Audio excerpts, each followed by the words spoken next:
Zach, I'm going to start with you. What are some teams that come to mind that should, kind of get rid of the path they are on just to blow it up for Victor Wembanyama or Scoot Henderson for that matter? Well, the three teams where I'm like, you absolutely need to try to lose every game you possibly can.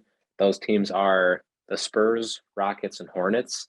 I kind of put a question mark next to the Pistons. They could be one of those teams. I think the Pistons, they have Cunningham. I don't know, what the cards are in play for him as a number one option in the future. But you have guys like Duran that we've talked about, and Ivy next to him already. And those other teams like the Rockets, Hornets, and Spurs don't have as much talent.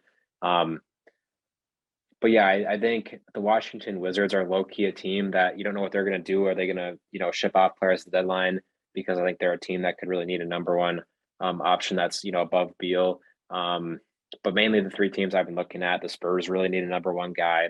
The Hornets need somebody next to LaMelo Ball. Please get that dude some help. Um, and the Rockets, they need something, more than Jalen Green. Jalen Green hasn't had the best of seasons, in my opinion. He hasn't been that disappointing, though. I'm still not fully sold on him being a number one option. But yeah, the Spurs, Rockets, Hornets, I'm looking at. I've got to go with Houston. I've got to go with Houston, and I agree with San Antonio as well because they're definitely lacking, a number one option. But like you said, outside of Jalen Green, and he hasn't been necessarily what people have expected him to be so early in his career.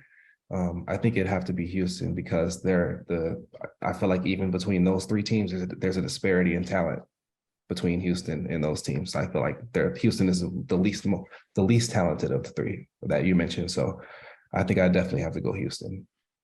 They've got to do something. They've been stuck in sort of purgatory since James Harden, and now there's rumors James Harden might want to go back there. So who knows what's going down there in Houston? What's going on down there in Houston? I think I interpreted this question a little differently. I was thinking of the teams that, because we know the Spurs are going to tank for Victor. We know the Rockets are going to tank for Victor. I was kind of interpreting this question as like, which teams should follow that party that aren't in it right now? So I got a couple of teams to mention right here. Right here. Let me look up my notes. It's frozen. Let me go first before you hold that thought. Yeah. And this might sound crazy or maybe not, but I mean, it probably has to be the Lakers. It probably has to be the Lakers. I mean, they've been just bad for the last 2 years. The team has been constructed poorly for the last 4 years. Anthony Davis, as great as he is, as talented as he is, he will be an all-time great. You can't trust him to consistently be on the floor at this point, nor can you really trust a soon-to-be 38-year-old LeBron to carry your franchise anymore. I think it's at a point where the way that team is constructed, the way they've been trending for the last 2 years, blowing it up is an understatement. So I have to go with the Lakers. Yeah. And that team doesn't have any draft capital going forward. The team isn't eligible to trade its draft picks till 2027, 2029. Yeah. So when you consider that, they don't really have much out of this path that they're in, a path of mediocrity. And the only way to get out of it is if you trade Anthony Davis, if you trade LeBron James. I'm with you. And that's what I was kind of getting at. I mean, I'm getting at, it's not really going to work long term. You can keep trying. You can keep saying, you can keep going into the next season saying, okay, I hope we stay healthy this year. But he wasn't healthy the year they got the ring. He wasn't healthy. So I just feel like it's just not working. And I mean, they've got to do something that people aren't necessarily thinking about or think they would do if they want success for now and their future, because their future is already determined with their draft capital. Yeah, for sure. Yeah. Zach, what do you think? Imagine in this weird world where the Lakers somehow gift Victor Wembanyama or Scoot Henderson to the Pelicans. Oh no. With what they already like. We can't even rule this out. The Lakers have been they're 14-20. They're the 13th seed in the West. Looking at the standings right now, it looks like they'd have like the 8th best odds for the number one pick. Teams make jumps there. If they made a jump to a top 4 pick, you can get somebody like Wembanyama, Henderson, Whitmore, Amen Thompson. Like any of those guys would be.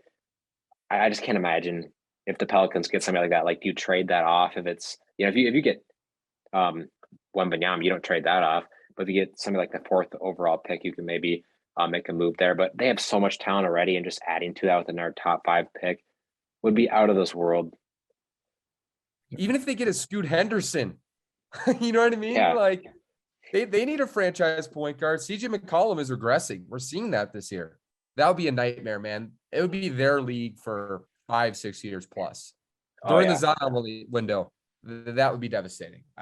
It's great as a basketball fan, but when you're a fan of a team, that is devastating, especially one in the Western Conference. So, not that we're doing anything, but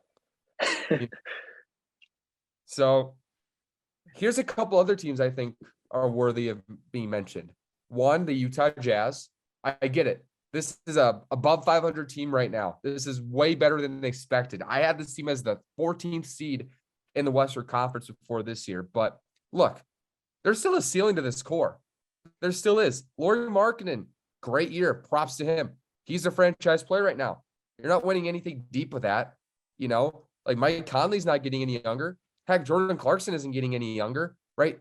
With this winning in this part of the season, what's happened is these guys, Jordan Clarkson, Mike Conley, players of that nature, Malik Beasley, they're becoming more and more valuable as long as they remain relevant.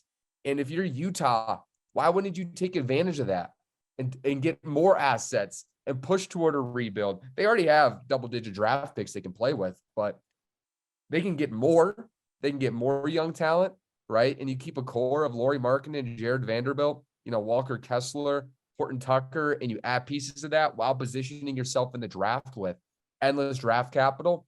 That makes too much sense to me. It's not too late to do that. The Toronto Raptors need some consideration right now. They got to figure out, like, where are you going with the score? Fred VanVleet, is he really that guy? I'm personally not a Fred VanVleet guy. He's one of the worst scorers in basketball within the 2 first levels. He can't finish around the rim whatsoever. It is really hard to watch sometimes. And, Scotty Barnes is having a down year. You might have to have the question, like, is OG Anunoby, Pascal Siakam, and Scotty Barnes a little redundant, right? Like, you got to figure out, like, what direction this team going? How are you going to best maximize Scotty Barnes, who's been disappointing this year? That's a topic for a later part of the show. So this team's got to pick a direction. The Wizards, another team. It's been one of the worst teams in the league since the start of the year, kind of like last year. They're kind of in that victor path right now. They have a bottom 6 record. And, Chicago is an obvious one, right? It doesn't seem like they're going anywhere. They have no defense. They have no rim protection. Zach LaVine is 27 years old with knee issues. DeMar DeRozan, he isn't getting any younger. He wants to get paid soon. How long are you going to have him? So these are just teams that you're not going anywhere. You're not going anywhere. Don't trick your fans into thinking like, oh, they have a chance for the play-in. Just, that's not worth it. Take a step back. This is the perfect year to do it. 100%. Yeah. Yeah, I liked I loved how you mentioned the redundancy of the structure of Toronto's Raptors, because you hit the nail on the head there. It's one of those that's things. that's why I think out of the 3 you just mentioned, I think Toronto the most, because like what is your direction? What are you trying to do? What is your identity? Besides looking for the same style player, Yeah. Same with Chicago too. I mean, they're not good. Yeah. And you have, like, do they still have picks out to the Magic at all? I'm not sure. It's top 4 protected this year, and I think they're good after. But they did trade a pick to the Spurs. I don't know what year that is, but something to look out for. But yeah, they've had, some, Vucevic, I think he's got very limited time left at, any top level that he's been playing at. I like the point with LaVine. Bulls fans have been pretty upset with him this year after he got his big extension. He hasn't played as up to expectations. He's continued to have those knee injuries. The Bulls are definitely a weird team there. And then I'm sure we'll talk about him later, but their number 4 draft pick in 2020, Patrick Williams, has not been there for them like a number 4 pick should be. Yeah, man. These teams are in tough spots, and they got to find a way to get out of this. There's no doubt. All right, let's shift the topic here once again. Oh, this is the good one. This is the good one. I think Zach. I don't know. Zach, did you get any sleep last night? Yeah, I got like 8.5 hours, probably 9. Well, who gets 8.5, 9 hours of sleep these days? I don't know. Alfred, when was the last time you got 8.5 hours of sleep in college? I couldn't tell you. I couldn't tell you.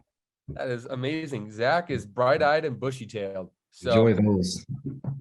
oh, I said I told Zach to enjoy those. Enjoy the eight Yeah. 8 hours, like 8-9 plus, hours.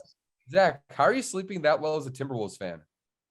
I'm not sleeping well as a Timberwolves fan specifically. Not sleeping well. Sleeping 9 hours. He didn't say he Oh, wasn't having nightmares. yeah, I'm still having constant nightmares about my team's future and everything being thrown in the trash. But other than that, it's been pretty nice. Yeah, our $40 million center isn't blocking shots.